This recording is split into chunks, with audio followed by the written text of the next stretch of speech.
सुबह 4 बजे हमारी आंख खुली, हमारे असली कपड़े गायब, वहां के आदमी गायब, सूप नखा की ड्रेस में पैदल पैदल हम अपने घर पे।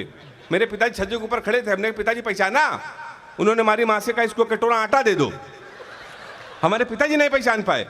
हमने कहा आपके पुत्र हैं? बोले बेवकूफ मत बोलो, हमारे 2 ही पुत्र है, एक इंजीनियर है कि नाक कटवा के घोड़ी के साथ भाग गया है। हम ससुराल गए, हमारे साले ने भगा दिया। मेरे घर के सामने पुलिस थाने गए तो एसपी साहब बैठे, उनके पैर छुए। हमने कहा साहब हमारे साले के खिलाफ FIR लिख लीजिए। कहने के तुम्हें हेमंत पांडे हो? हमने कहा कहने के तुम्हारे नाम पहले से FIR घोड़ी के अपहरण की। तुमको 2 दिन का समय दे रहे, घोड़ी नहीं है तो तुम जेल चले जाओगे।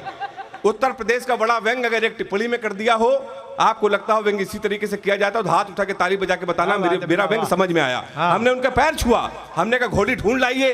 कहने का पुलिस का काम है घोड़ी ढूंढना।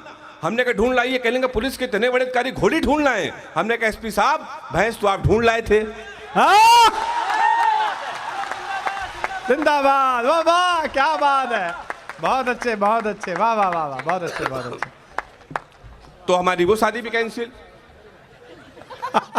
कुमार दादा को मुझे आशीर्वाद मिला, मेरे लिए तो इससे बड़ा सम्मान नहीं हो सकता।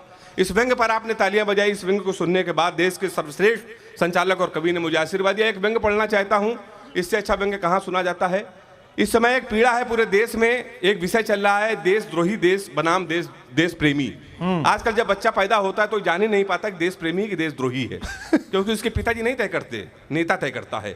कड़वा व्यंग है, अगर आपने पास कर दिया तो हिंदुस्तान के मंचों पर नहीं पढ़ूंगा जहां पर मैंने पढ़ा है। सुनिएगा, ये कविता मैं दादा कुमार जी के चरणों को समर्पित कर रहा हूं, सुनिएगा। एक बार एक कवि सम्मेलन में कवि ने मुंह खोला, बिल्कुल शेर की तरह बोला।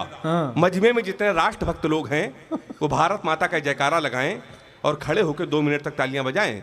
सभी खड़े होकर तालियां बजाने लगे, भारत माता की जय, भारत माता की जय, वंदे मातरम गाने लगे। तभी सामने बैठा एक शख्स ये सोच रहा था ये कवि किस तरीके से कवि सम्मेलन को चला रहा है, मंच को अपनी उंगली पे नचा रहा है। उसने दूसरी बार किसी आक्रामक व्यक्ति को बोलते हुए पाया, उसे कवि और देश के नेता में कोई अंतर नजर नहीं आया। उसे कवि और देश के नेता में कोई अंतर नजर नहीं आया। तभी इस कवि ने कहा शर्म नहीं आती, कवि पे तंज कस रहे हो, यहाँ देश की बात हो रही तुम बैठे हंस रहे हो। उसका जवाब सुनिएगा, अगर लगे पूरे हिंदुस्तान का ये जवाब है, पूरे हिंदुस्तान का दर्द है, एक कवि ने सलीके से कह दिया हो तो मुझे आशीर्वाद देना। उस कवि ने कहा शर्म नहीं आती, कवि पे तंज कस रहे हो, यहाँ देश की बात हो रही तुम बैठे हंस रहे हो। उसने कहा कवि जी मैं अपनी देशभक्ति का प्रमाण पहले देश को दिखा चुका हूं, मैं खड़े होकर ताली नहीं बजा सकता क्योंकि कारगिल के युद्ध में दोनों पैर कटा चुका हूं। मैं खड़े होकर ताली नहीं बजा सकता क्योंकि कारगिल के युद्ध में दोनों पैर कटा चुका हूं। हंस तुम पर नहीं, हंस तो उन पर रहा हूं जो लोगों को देशभक्ति का प्रमाण पत्र दे देते हैं। सत्ता की बात आती है तो आतंकियों से गठबंधन कर लेते हैं। इसलिए मेरे देश के नेताओं, भारत माता की जय रैलियों में नहीं, सीमाओं पे गाओ और देश को बताओ, देश सच्चे वादों से चलेगा, देश बातों से नहीं इरादों से चलेगा। बहुत अच्छे, बहुत अच्छे हेमंत, बहुत अच्छे।